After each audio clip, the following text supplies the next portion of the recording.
Saturday, March 11th, 2023. I'm your host, Ben Allison, and I am back after a few day hiatus.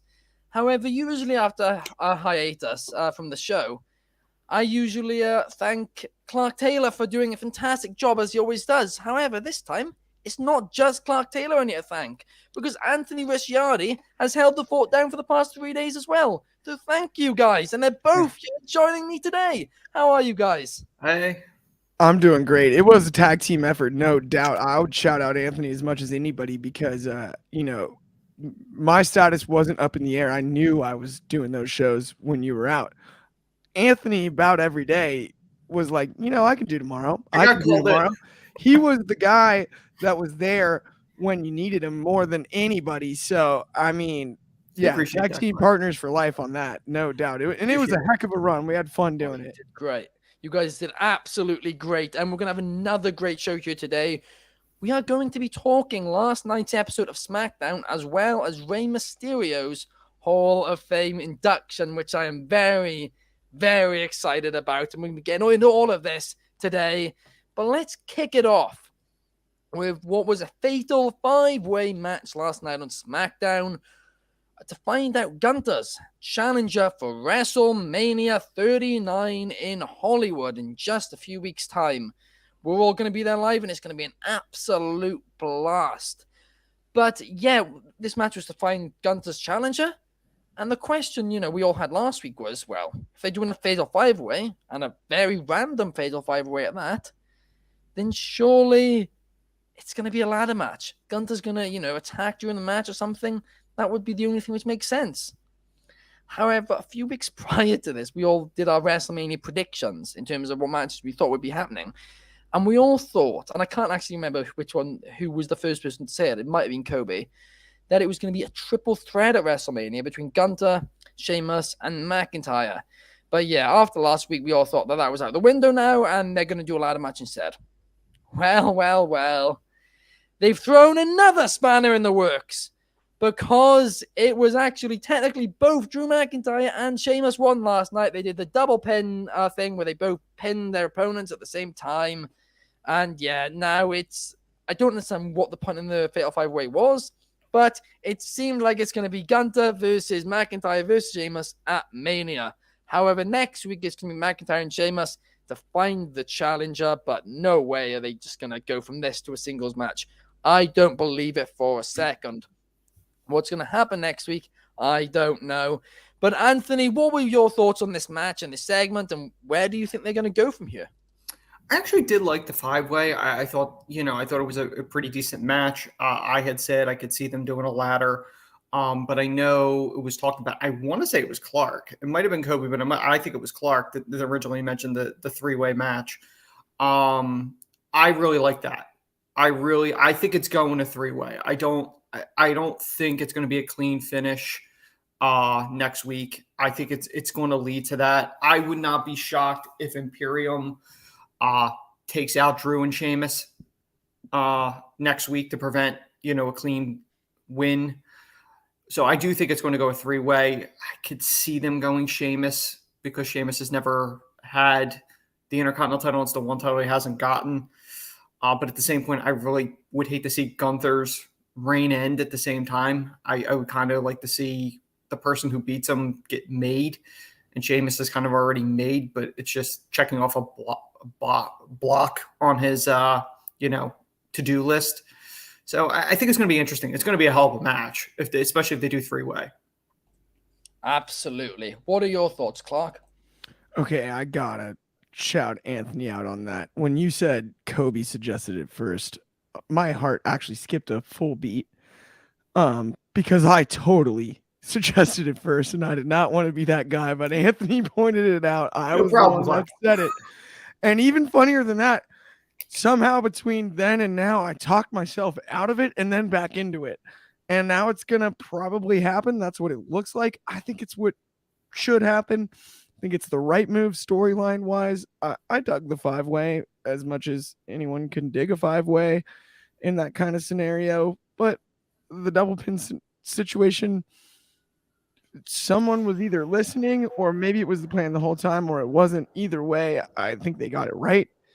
And whether it's McIntyre or Sheamus, I do think it's time to take the Intercontinental title off of Gunther and maybe put him in the World Heavyweight title picture, whether that's the Universal title or the WWE title, which I hope gets split post-Mania somehow. But Gunther might be a logical first challenger for Cody. I don't know. Either way, I'm glad that it's on the triple threat match. That I think that's the play. I've talked about one of my favorite triple threats I've ever seen in progress. Now we'll shout out Kobe because he showed it to me. Is it's Riddle, it's Timothy Thatcher, and it's Gunther Walter. And it's amazing because it's the longest I've ever seen in a triple threat match where no one exits the ring. I think they go the first 12 minutes without anyone leaving the ring to the outside, which usually you see, someone resting and then you see some one-on-one and stuff. That wasn't the case in this one. I think Gunther knows how to navigate a triple threat scenario, and with two sluggers like McIntyre and Sheamus who know each other so well, I think this is going to be as snug and stiff and violent as we want it to be, and might steal the show no matter which night they put it on. Absolutely, I 100% agree there. And yeah, I mean, that triple threat was great, but honestly, anytime Gunther and Timothy Thatcher, Gunther formerly known as Walter, and Timothy Thatcher stepped in the ring, it was a banger. I remember in Progress, they did quite a few outings, and absolute fire. However, I actually want to quickly talk about the other three guys in this match, and actually specifically Karrion Kross, because he came when WWE, of course, re-signed him, when Triple H took charge of creative. A lot of people thought that we'd get that old Karrion Kross back, and he was going to be in for a big push. And I mean, visually, it is the old Karrion Kross. He's with Scarlett, and yeah, I mean, a lot of people were excited for it, but it's not really materialized at all.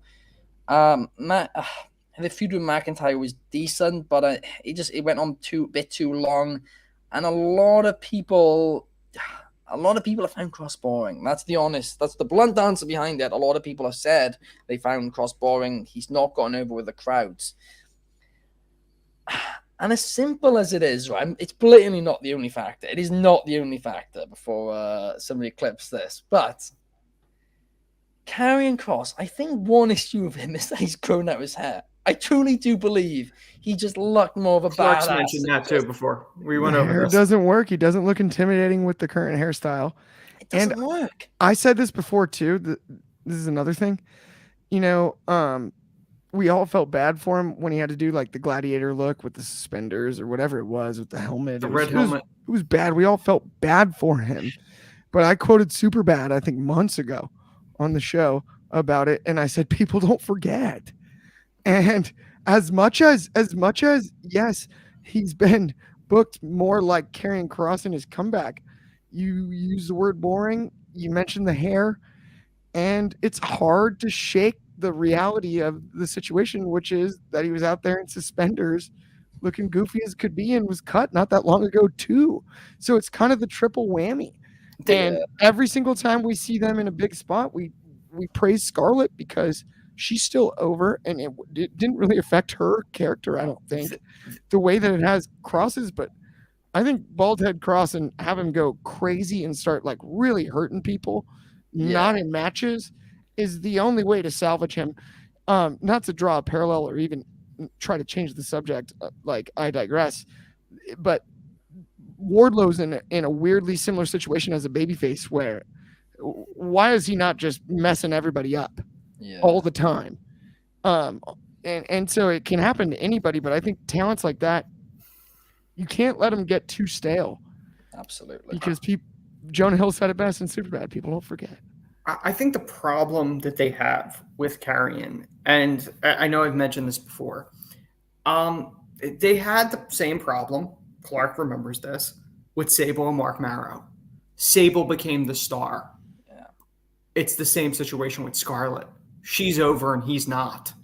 Such a good point. It's such a problem that they have. And this was mentioned well before his return, that the fear was Scarlett was going to be the star. And I think that's part of the reason why when they brought him to the main roster, Granted, the stupid gladiator gimmick.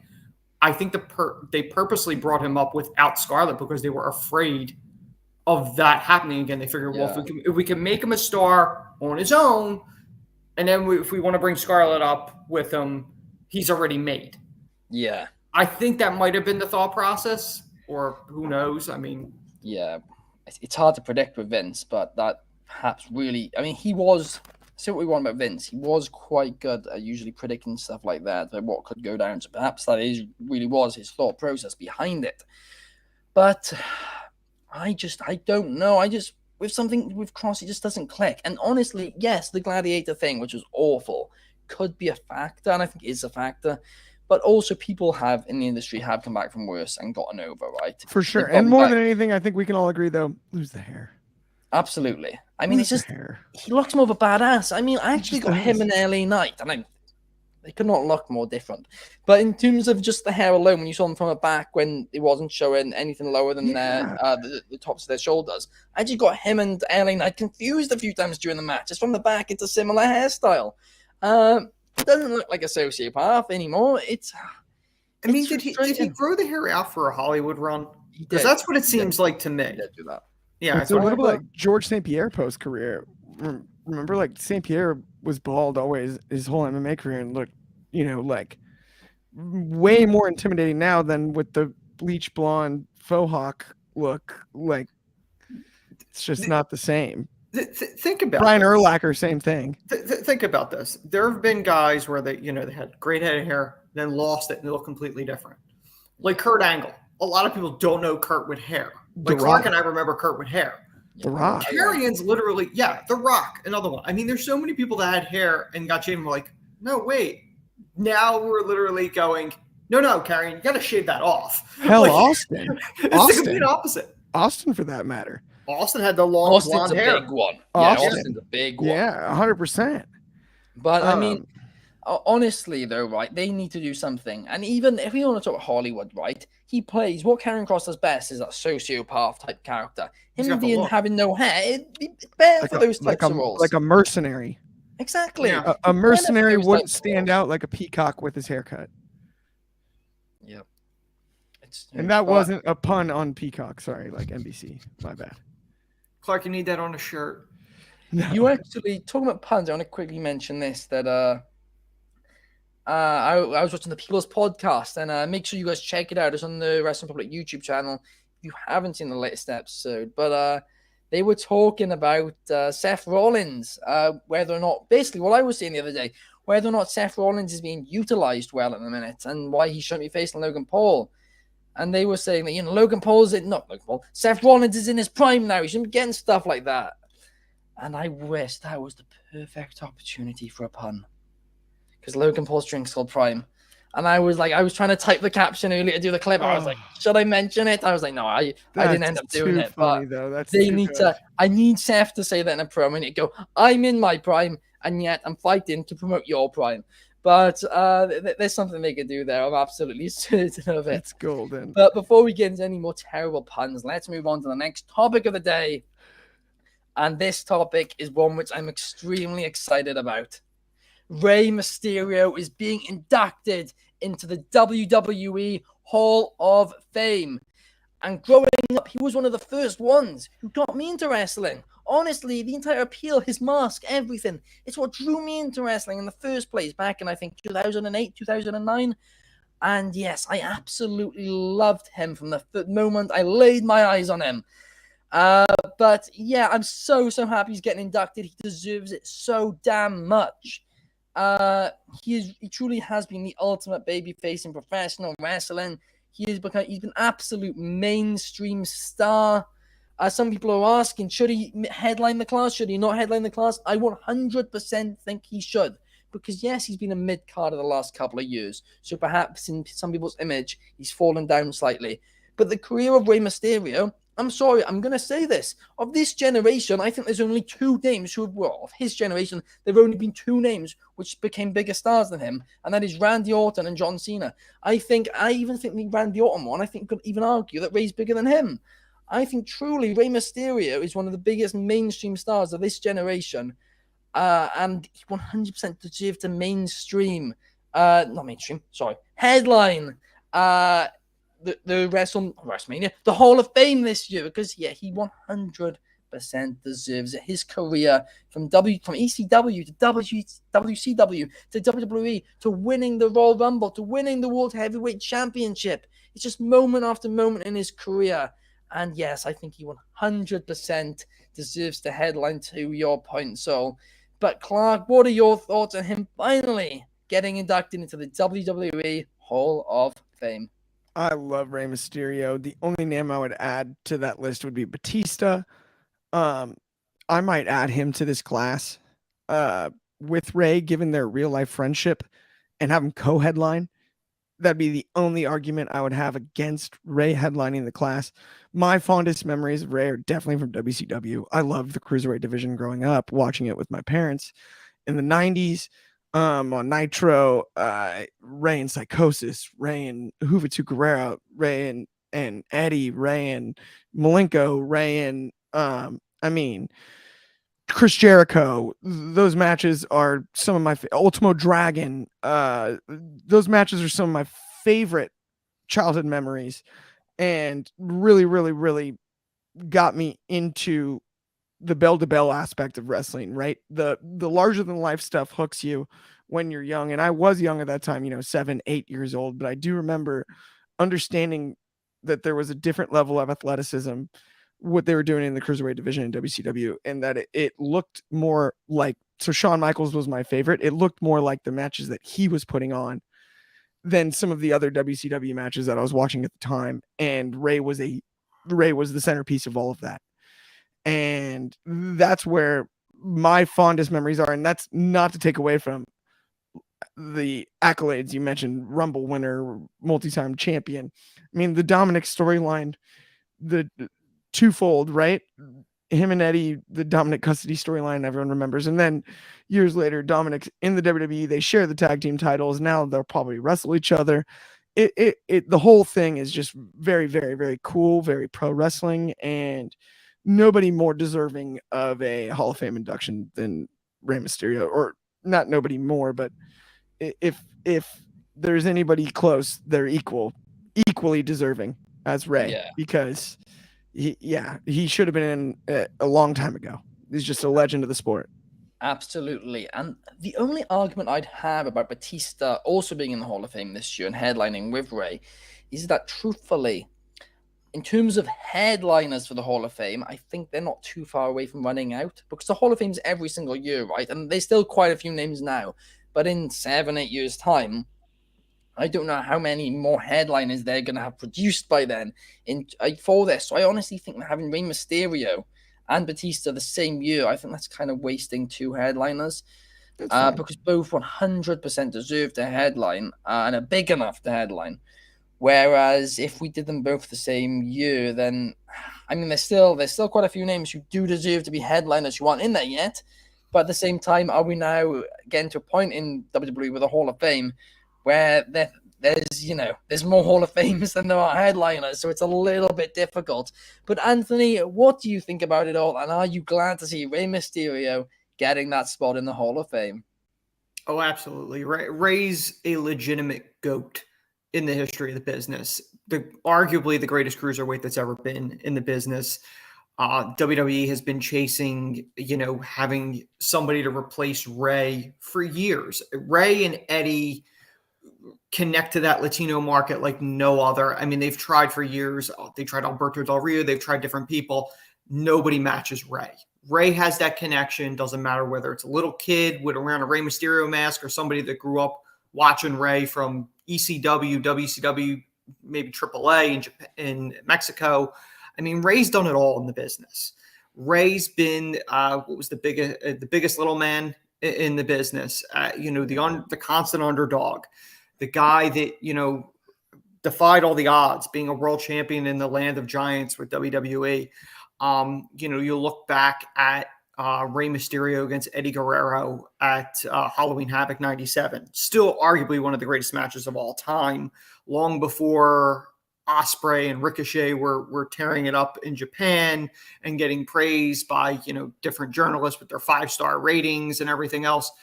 It was Eddie and Rey tearing it up in WCW. They did it again in WWE. The fact that things are coming full circle with the Hall of Fame and his son now wrestling, his son being a third generation. The question that I will now have, and this is something that I think I've mentioned before, is this it? Is this WrestleMania it for Rey? Is Rey going to retire, putting his son Dominic over, thus the Hall of Fame induction? Because typically they don't do Hall of Fame inductions unless you're either retired or about to be. Like Rey's the only other person besides Ric Flair that had his Hall of Fame induction the night before his last match in WWE. Yeah, absolutely. And I think was Kurt Angle, or was Angle inducted the year before? Angle was inducted before he came back wrestling for WWE. Right, I okay. didn't think honestly they get them all mixed anticipated up. Angle being able to come back. Similar Yeah. to Edge. Oh, There's yeah, been a yeah, few yeah. active wrestlers Yeah. that are Hall of Famers. I still think it only was the year before he came back wrestling for WWE, though, because Angle got Oh inducted. no, yeah, he You did. are right, you are right, but it was a Yeah. He year wanted before. to wrestle, and they told him one thing at a time. They only wanted to do the Hall. They were only interested in doing the Hall of Fame with Kurt when they Yeah. originally brought him back. But as far as I know, Ric Flair is the only one to be an active competitor, be inducted. Yeah. I believe he's the only one. I mean, Edge obviously came back, There's but a obviously few he was, other ones that have come back and are active. yes, there Yeah, are Like, others that I was did. gonna say, Like, Bully Ray active. off the top of my head is active right now. Lita, Trish, Lita, Trish, who else? Beth. There's a few. Yeah, Beth. there is quite a Yeah, number. it's you kind of can interesting mention. how that was something that wasn't a thing, I would say, in the 2010s and 2000s. But do you know why, though? It's because of what I said. They're running out. I mean, actually, a few people like Trish and Lita, you didn't expect them to come back. But with some of them, it's because they are getting to Big the point Show where they're running in out. as well. He's not a Hall of Famer. He's not. They Should put be. he will be. The problem is they put too many people in each year. I always thought that was a problem. I thought you do, I think you could probably do like 3 a year, a tag team, a female star, and a main eventer. I like it. One of the ones that I mentioned yesterday, and I said I know there's probably no chance that they would do it. But like I said to Clark, I said, what if Dustin Rhodes was an inductee? It'd be very cool. He had the Hollywood Backlot Brawl. It's a Rhodes WrestleMania. I'm just saying that would be a smart pick. That is an absolute call there from you, Anthony. And I mean, Clark briefly just mentioned a minute ago about whether or not, actually, I think it was actually you, Anthony, who mentioned it, not Clark. I'm getting everybody mixed up today, Giving me but too much credit. mentioned about whether or not this will be it. for And Rey the Mysterio. right, Is he yes. retiring? Is he retiring this year at WrestleMania? And of course, he's currently in a feud with Dominic Mysterio. And Rey Mysterio has always said that he wants to retire in a match against his son Dominic, where Dominic will get the mask at the end of the match. He's always said that. He said that for the last few years now. I kind of wish he didn't say it. I don't know why he keeps saying it, but he does keep saying it. But I mean, they are building up a mask thing. They are doing that. So it doesn't Think about how many knee injuries that Rey has had over the years. Right. Like that. And I mean, hips, he's had too. so many operations. I mean, Can you tell Dominic by the would way be, he's walking too posture-wise, Anthony, not to jump Yes. there too, but like not to Matt Hardy extent. I don't know how Matt Hardy walks. Like his hips are just so jacked. It makes Ladder matches he will do needs that. to get bionic hips from a surgeon. There's Piper no did. other choice, I don't think. But Piper did. Remember? Ray's hips and back are, you can tell posture-wise, it's just not the same. It's amazing that he can work around it too, because he still has the speed and athleticism at his age. It's fascinating. But anyway, Yeah, absolutely. But my question basically is why is Santos Escobar really involved in this storyline if that is the direction which they go in for Rey's retirement? Because I really don't want him to retire in a tag team match. I certainly think that they should be against Dominic. But if this is the retirement, then I'm kind of annoyed because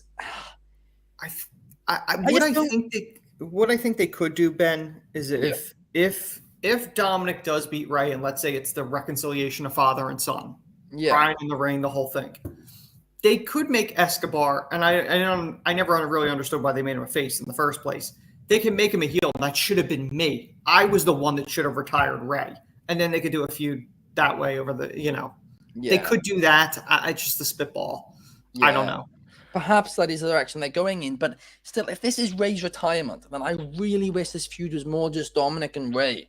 To be totally honest, I don't think it's his retirement. I think it's the beginning of his retirement storyline, and I think they're going to work towards Mexico City in a masked match. And I think Santos will play a role along the way in some sort of I don't know if maybe Santos puts a mask back on, Dominic puts a mask on. I don't know how they exactly play it out, but I do think it will finish in either Mexico City or in Mexico period at a WWE event, and it'll be a mask versus something career match. Or something like that. Yes. Yeah. Well, I mean, I agree. Almost even like a special stipulation where maybe Dominic, if he wins the mask, dons a mask. I don't know if that's ever been done, but I think for Rey Mysterio, that's somebody that you could book something like that for. Yeah. And it might be a good way to have Dom, maybe even do mask versus hair to start. Dom loses the mullet. Yeah. And then Dom kind of comes back and they have more of like a traditional lucha match in Mexico with Dom being bald, and then he wins the mask from his father, and maybe Rey unmasks as a final send-off. A year-long storyline would be absolutely fantastic. It'd be pretty amazing. But I think the go-to would be a tag match this year at Mania. Santos Escobar, Rey versus Dominic and Priest. Then at SummerSlam, or maybe even before then, you do the hair versus mask match, and like the Clark you stated about.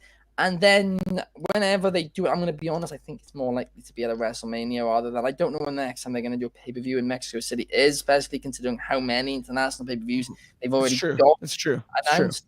I kind of do feel like it'll be SummerSlam or Mania. Rumble or Mania. But I do think that within the next year, then we are going to get the final retirement match between Rey and Dominic.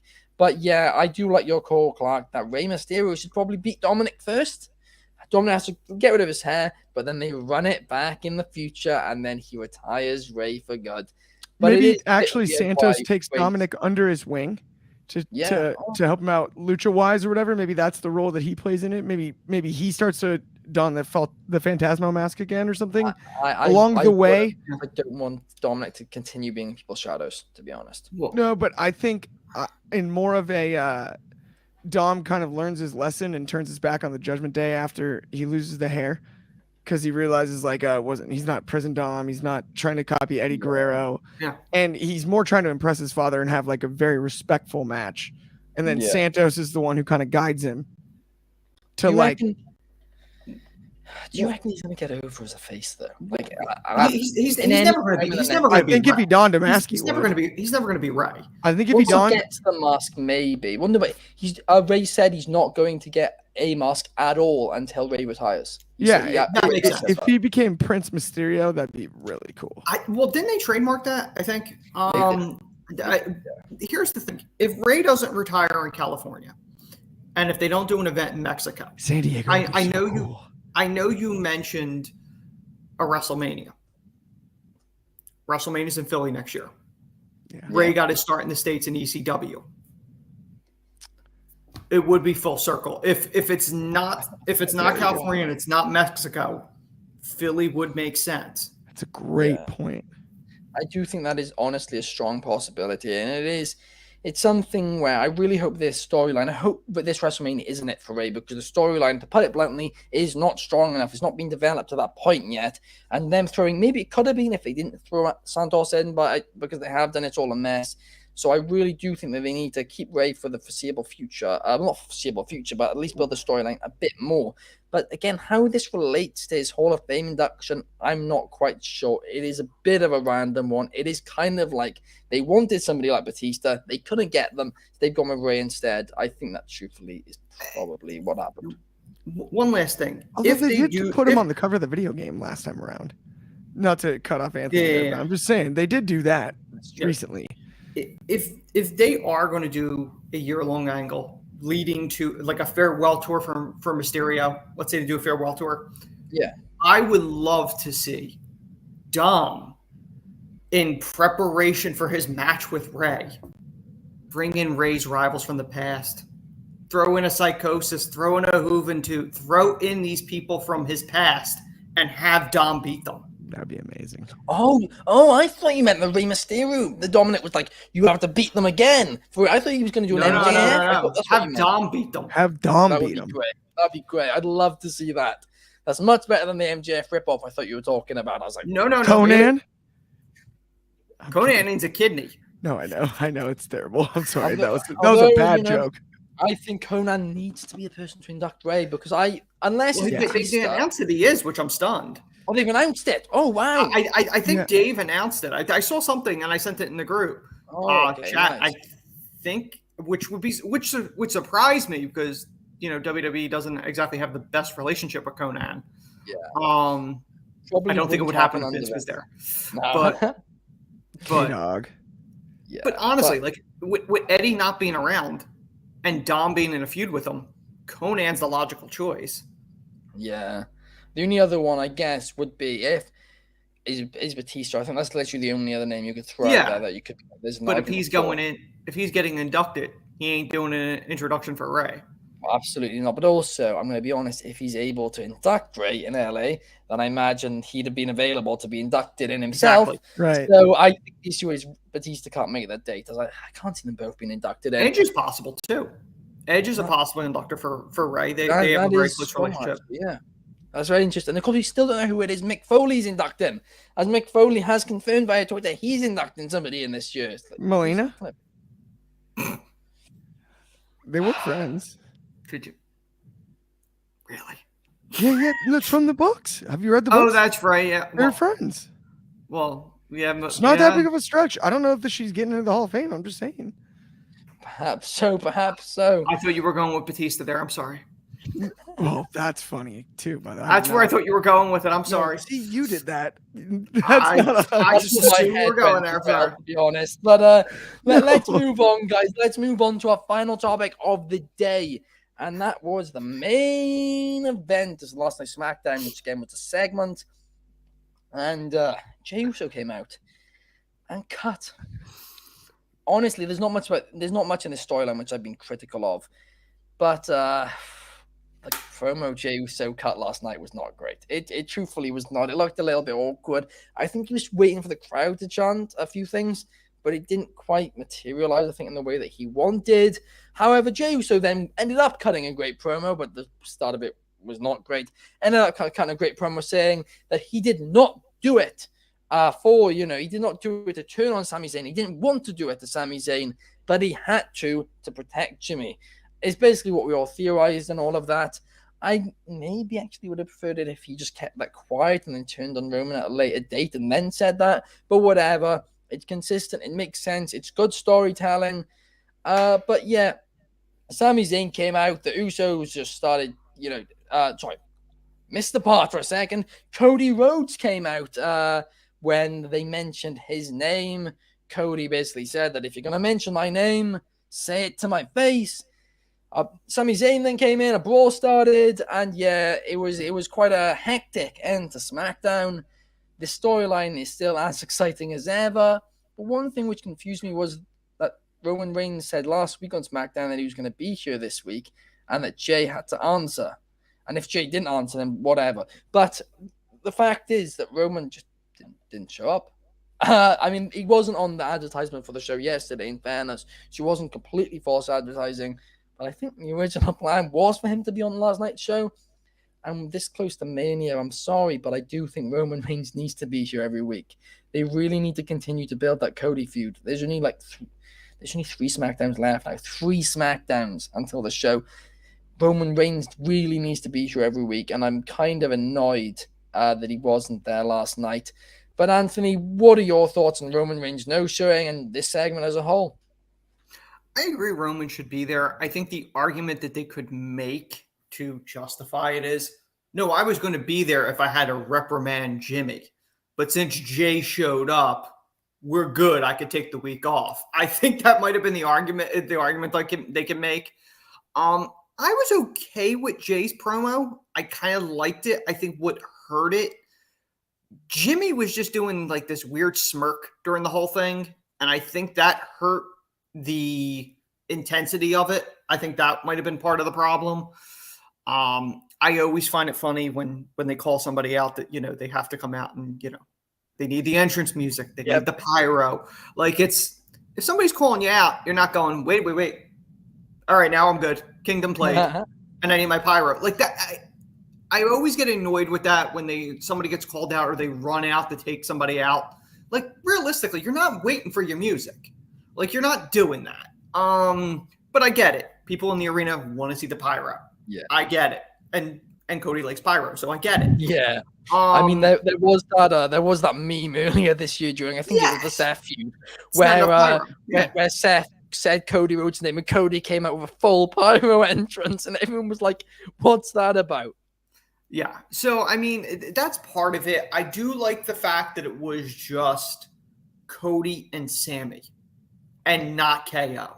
Like, I love the fact they're still dragging this out.